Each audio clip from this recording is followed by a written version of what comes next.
What up YouTube, it's Luca and welcome back to another Minecraft Legends guide.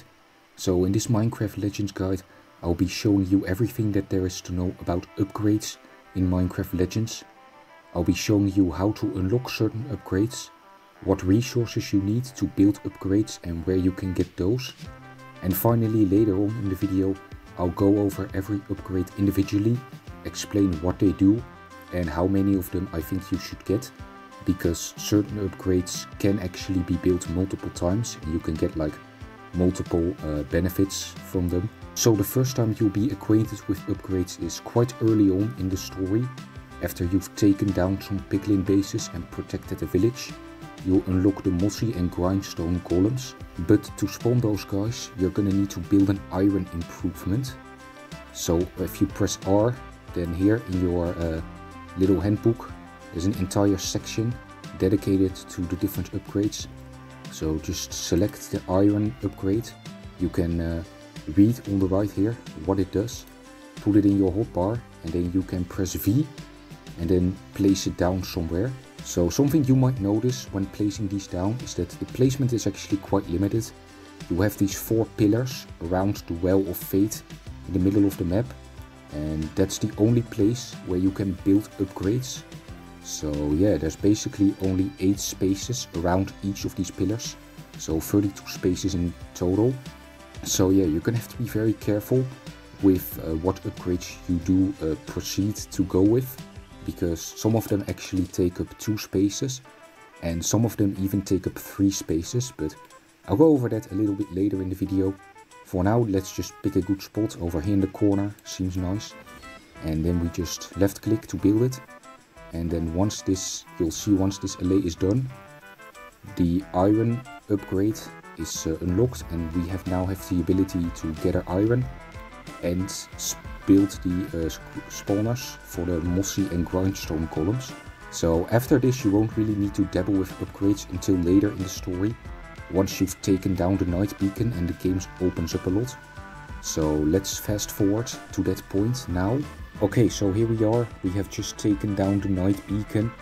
As you can see, the world has now opened up a lot, and if you now open your book you'll see a new improvement, netherrack curing.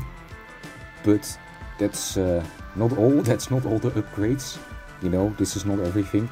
A lot of you will have to find throughout the world, so I'll be showing you now how to get a few of them.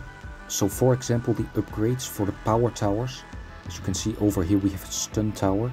You actually have to find one of these in the world before you can gain access to that upgrade. So I mean, they're pretty easy to find. I mean, I don't think you're gonna be able to miss something like this, but every time you find one that you haven't found before, you can go up to it and investigate it to get a little cutscene of what it does. So there we go, and after you've investigated it and learned about it, you have now gained access to the improvement that lets you actually pick them up and place them back down around villages that you want to protect. And there's a couple other of these upgrades as well that you have to go and seek out in the world. You've also got the ancient golems, like the first golems. Those are another one where you have to first find one of them before you can unlock the upgrade to actually awaken them. So as you can see here, we have the first of stone over here, and we can't assemble him yet, but at least now that we have found him, if we look in here, we have unlocked the upgrade for the Wake the Firsts. So yeah, I have an excellent video, if I do say so myself, about where you can find each of them. So if you want to unlock the upgrade quickly, I'd recommend checking that out. But a lot of the upgrades you just unlock naturally as you know, do things and progress throughout the game. I think the ones that are highlighted, like the power towers and the first golems, those are probably the biggest ones where you actually have to go out of your way to find them. And even still, it's pretty easy to just stumble across them when you're not looking. Alright, so with that out of the way, let's look a bit closer into what you need to actually build these upgrades. So for these upgrades you're gonna need 3 things in particular. You're gonna need stone, which is pretty easy to get. You're gonna need a resource called prismarine, And for some upgrades, not all of them, as you can see, none of these require it. But some upgrades also require large amounts of gold. So yeah, those are the 3 resources that you're mainly gonna need for upgrades. So stone is pretty easy to get, but the other 2 require a bit more effort. So prismarine, how do you get that? Well, that one's pretty easy because every enemy structure, like every piglin structure, when it is destroyed, will drop a certain amount of prismarine. So as you can see, when we destroy this pit over here, there we go, our prismarine amount increases. So yeah, you basically get prismarine for every single like piglin structure that you break down. I believe I'm playing on Fabled difficulty right now, which is the 2nd easiest. And I believe on this difficulty you get 10 prismarine per structure that you destroy. But I do believe that this amount decreases as you get into higher and higher difficulties. So yeah, keep that one in mind. And then you've also got gold. So how do you get that? Well, for gold you're gonna want to seek out these specific structures. These are basically like the gold miners. And if you destroy those in a piglin base, you'll get gold. As you can see, there we go. We just got, I don't know how much gold we got from that. We got 10 gold from one of those. I don't know if that also decreases with difficulty. It might, but I'm not sure on that. That's basically how you get everything. And look, you know, us collecting that gold has already unlocked a bunch more upgrades for us. So that's basically how you get every single resource that you need to build upgrades. Okay, so we're now in my 2nd playthrough. This is a world that I've already played almost through to its completion. And you know, after my first playthrough, my first blind playthrough, I kind of became more, you know, methodical with how I did my upgrades in this world. So I believe I have found what is probably the most optimal layout, in my opinion, in terms of what upgrades you should use with the available space and how many of each you should get. As you can see, around all the 4 pillars it's filled with upgrades. And I can also show you a point that I made earlier about how some upgrades take up multiple spaces. As you can see, this one here is the largest. It takes up 3 spaces, but we also have some around, like this one, that takes up only 2 spaces. So here's my layout, here's how much of everything I have. And I'll spend the rest of the video giving a little bit more context about why I chose to upgrade things like this, the way that I did. So first up, we've got all of the upgrades together things. So the upgrades to gather iron, gather coal, redstone and diamond. I'd recommend you get 2 of these, and if you want more, that's fine, but you should get at least 2 of them. That's because they're the structures that you can build, such as the kaboomery, they require 200 of those resources. And with only 1 upgrade, you're only able to get 150 max. Like, that's your inventory limit. So yeah, if you upgrade this 2 times, then you'll at least be able to afford all of these buildings. And I would recommend that, because these buildings are pretty good for your defenses. So then you have the Cure Netherrack. Now this one's not necessary, but I find that when I'm attacking bases from the Horde of the Spore, you know, these green ones, those guys build their bases with a lot of verticality, and thus I like using this upgrade against them. So when I like take out one of the structures high up, I can cure the Netherrack and put down a spawner there, and then just summon every unit that I've lost on my way up back to, you know, where the main fight is. Then next up we have the storage.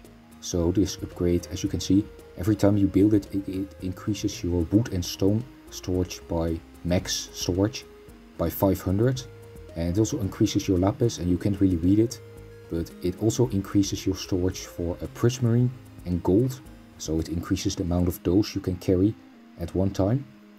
I believe in my initial playthrough I built 3 of those, but I think you'll be perfectly fine with 2.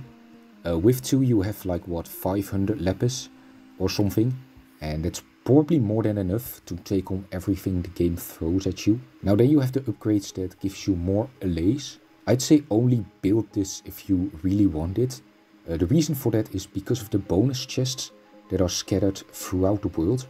They also have a pretty big chance of giving you more allays. As you can see, I've only built one of these and I already have 10 allays and 11 because I just, found them in the allay chests throughout the world, which are pretty easy to spot. So yeah, you'll probably be fine if you don't build any of them and just go seek out as many of those chests as you can. You've also got the chests within the piglin bases that sometimes contain allays. So yeah, I would say that this is one of the more negligible upgrades. So then over here we have the expert carpentry and expert mason. Both of these are pretty big, they take up 2 spaces. But I'd recommend you get at least one of them, because it's not really something that it's going to prove too useful all the time. But when you defend a village, you'll notice their effects. Now the power towers, I would say it's not necessary. You'll be able to take out most attacks without them. But they are pretty cool and pretty epic, and they cause a lot of mayhem. So if you want to make defending the villages easier, definitely go for it. Now with the improvement for the shared village chest, I would say this is probably the most important upgrade. And I'd recommend you to get this as soon as possible.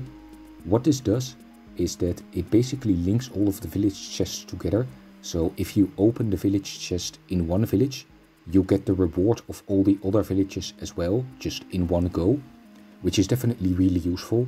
This upgrade is basically going to make it so that you probably never have to farm for stone or wood again. And getting loads of iron, coal, diamond and redstone at once is also pretty good. And then the improvement for the Wake the First is also pretty important.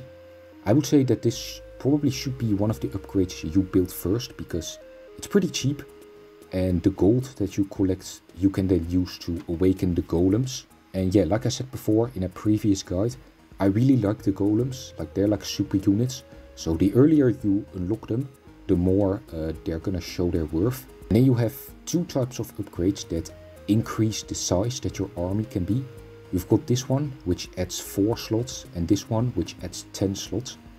Now the one that adds 10 slots, we've already seen it somewhere. Here, that's this one.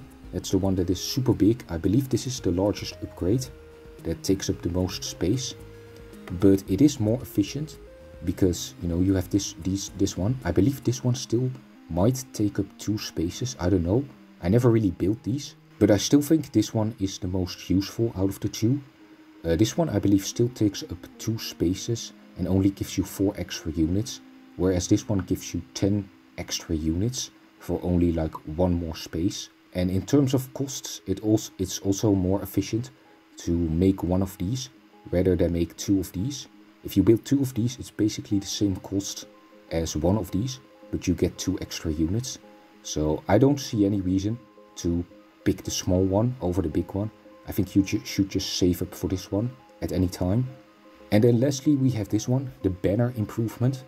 Now, some of you might be a little bit confused about what this actually does. And I can't blame you, I was as well when I first started playing. But basically you have like your army size, right? I now have an army size of 50. But there is another like hidden statistic which determines how many you can command at once. So as you can see, if I go over here, I have a bunch of warriors here for my last guide.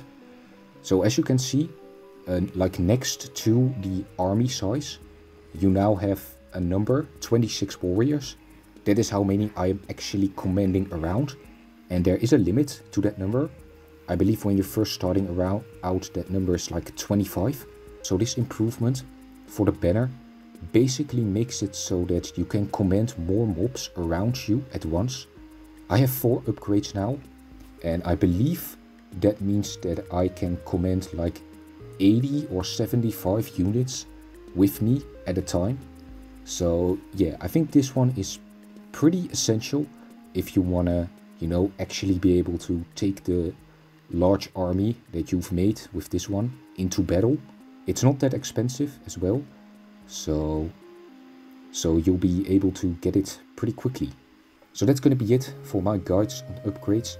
If you have any other tips that I forgot to mention but you think could be helpful, then make sure to put them in the comments below. And I hope you found my advice helpful regarding, what upgrades you should put down and how many of each you should put down. So yeah, all in all, I hope you found the video helpful, and I hope to see you all in a good mood in the next video. Make sure to like and subscribe if you found this video helpful, and I'm going to go now. Good luck on the battlefield, and goodbye everyone.